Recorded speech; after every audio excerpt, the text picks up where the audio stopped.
it's so fluffy. I can't wait to try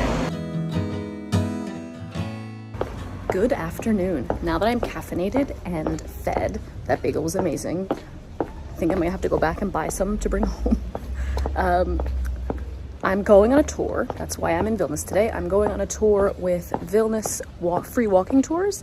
If you've ever taken a free walking tour before, basically you go on the tour and then depending on the tour guide and your experience, you give the tour guide a tip. So that's how you pay for the tour. This one is exciting because it's going to be in sort of another part of town that I've never been to before.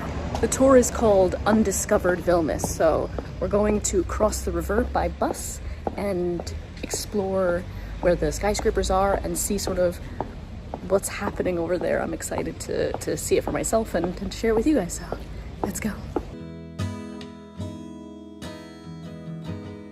The tour met at Cathedral Square at 1:30 p.m. At the moment, it's only possible to take the tour on Tuesdays and Thursdays.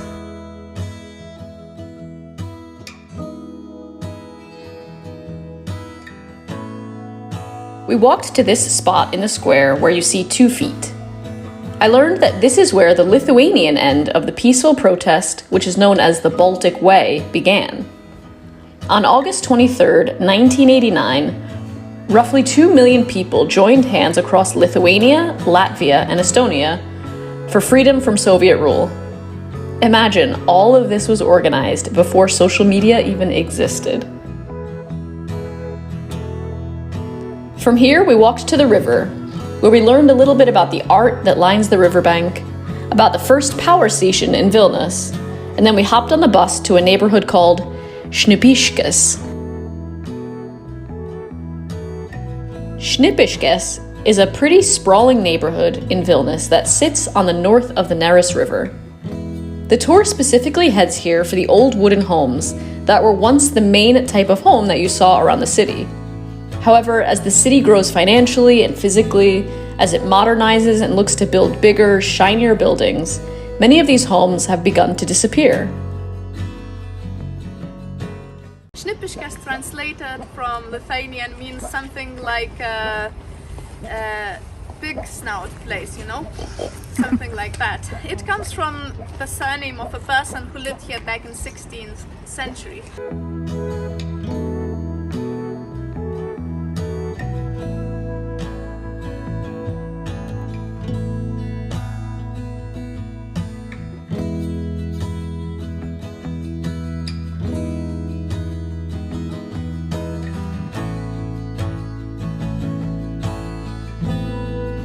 It's pretty incredible. Some of these buildings are over 200 years old, and some of them have been redone, like ones that we just went past, but a lot of them haven't been touched since Soviet times, since first Soviet times.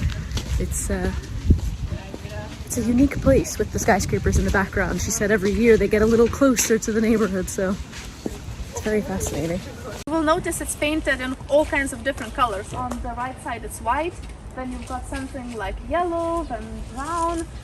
Why is one house painted in different colors?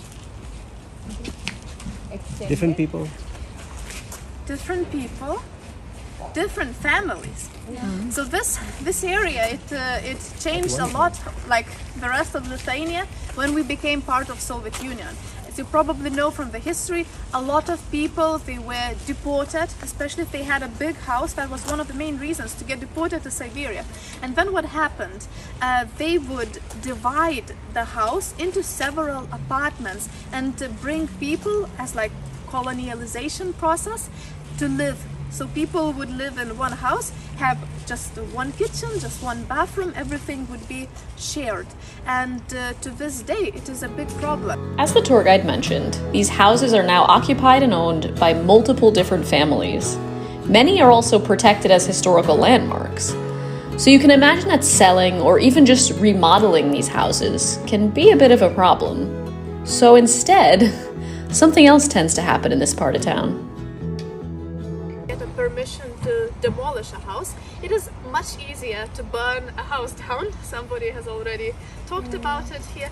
Not accidentally stopped by a burned house. You can see that there is still a little bit left. Now it's overgrown with some plants, but This is just one of the houses that were burnt before 2019.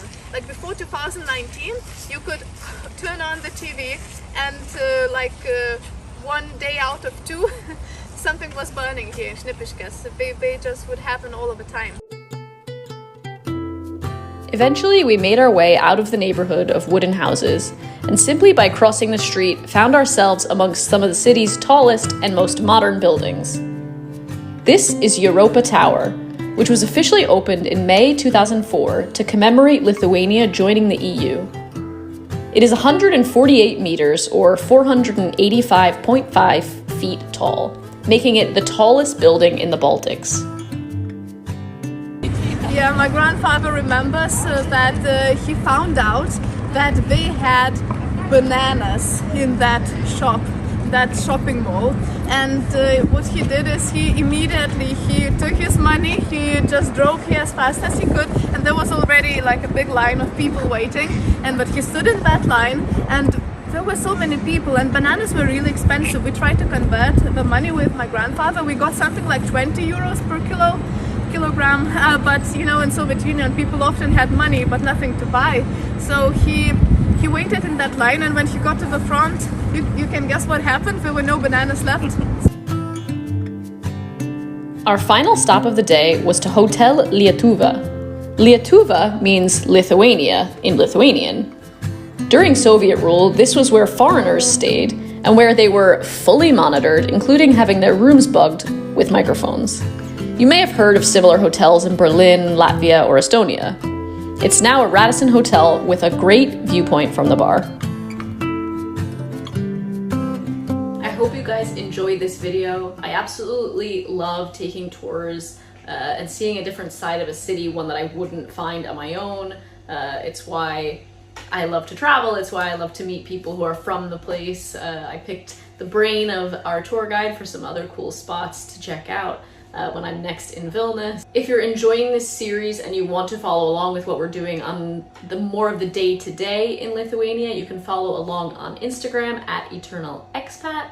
I update my stories every single day. I've just started making reels. I made my first reel about Lithuania, so I'm having a lot of fun sharing photos and videos there a lot more often than I do here on YouTube. If you enjoyed this video, please give it a thumbs up. It really supports my channel, and I will see you next time. Bye!